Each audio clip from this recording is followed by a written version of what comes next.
Hi BookTube. Today I'm going to be doing my February wrap-up for the month.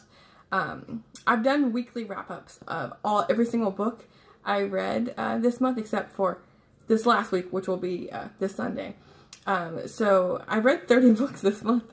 I don't know how that happened. I know there's only 28 days in the month, but somehow I managed to read 30. So I'm just going to give like statistics of the books I read, and then I'm going to choose my top 5 favorites and talk about them.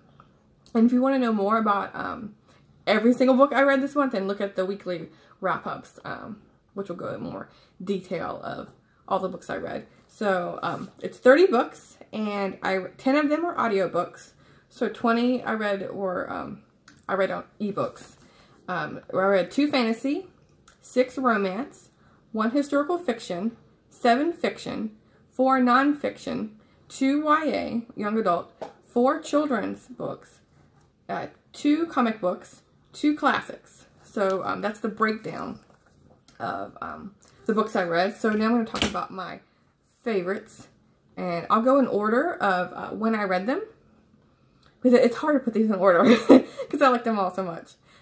So this first one is The Fifth Season by N.K. Jemisin. This is the first book in the Broken Earth series. I think it's a trilogy. And this is actually the first book I read this month, I believe. And so I started off this month on a good note, a high note. This is, it's a fantasy book about basically like earthquakes, and there's people who can like sense the earth and kind of like control it, so they're in power, but at the same time they're not in power because like the rest of like the normal people are afraid of them, and so they've enslaved these people basically. And so it's kind of like a war between the magical beings and the people without power. And it's a totally really interesting perspective because it alternates, and one of the perspective is written in second person, which it can't always be done well. I mean, I read a couple books written in the second perspective, and it's irritated me. But this book, I did enjoy reading the second person. After a while, I got used to reading it that way, and it didn't annoy me. So yeah, I know it's gone around a lot on BookTube, and that's how I came across it. And I've already reserved the second one at my library, so if that tells you anything, then yeah. So then this next one is a nonfiction book, a science book. I mean, how could I not include this one on my top favorites? Is The Cosmos by Carl Sagan.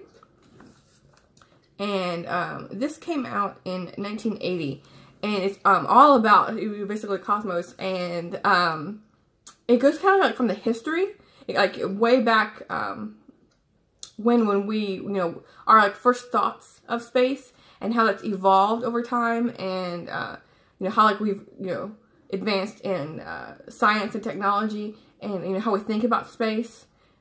So it was a really good history lesson, actually, more than anything for me at least. Learning about because I've read a couple like science books in school and everything. You kind of learn like the history of how at first we thought the sun, the Earth was the center and the sun revolved around it, and I knew bits and pieces, but I've never read a full on book about space. And so this was a good gateway book for anyone who is interested in learning about the universe. And it's interesting, the writer, Carl Sagan, he mentions how he was a huge part in creating the satellites, the Voyager 1 and 2, and I think one other one. So he has like hands-on knowledge and witnessing the technology up to 1980. And so I really want to get a book in current times, like 30 40 years from 1980. I'm sure the technology has advanced a lot, and we have like really good pictures of the different planets, and it's really like sparked a curiosity of me and wanting to know more about space. So this next one is also a nonfiction book.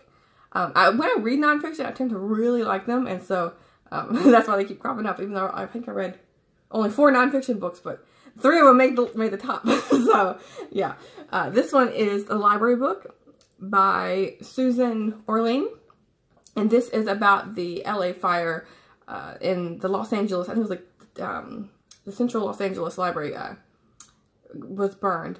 And so it's not just the history of that library, but it's like also about how like we've shifted our perspective on libraries as time's gone on, and it really starts out with it's following like a couple different narratives in this book, and it's like the what happened in the fire, the who done it, you know, who are the suspects, how do they narrow it down, how do they come to, you know, choose a person who they think was the arsonist, or, you know, what are other reasons it could be besides an arsonist. And then it's also the history of the library, like all the librarians that have come and gone and different personalities, how the, you know, the boards have chosen those librarians and why some of them were fired. And then it's also, you know, the history of kind of like LA, you know, how that's changed and adapted over time. And so it was a really intriguing book. You know, it wasn't, because when I first heard about it, when I just, you know, okay, LA Fire, like, what does that have to do with me? You know, I'm not connected in any way to that library. So, but then when I heard that, you know, it was getting so many good reviews, I was like, oh, maybe I'll try this out. And so, if you like libraries and you like reading, then this would be a really good book. This next one is another fantasy, The City of Brass by S.A. Chakraborty, the first book in the Davabad trilogy. And I really like this one because it was written so that you just kept wanting to turn the pages. It's following a young woman who is basically living like a destitute life. She doesn't really have steady employment, and so she's making her way on the streets, you know, like basically being a con artist. And then she's always had this kind of like magical ability. She knows she's not exactly normal, but she's never met anyone with magical abilities, so she doesn't really have to judge that.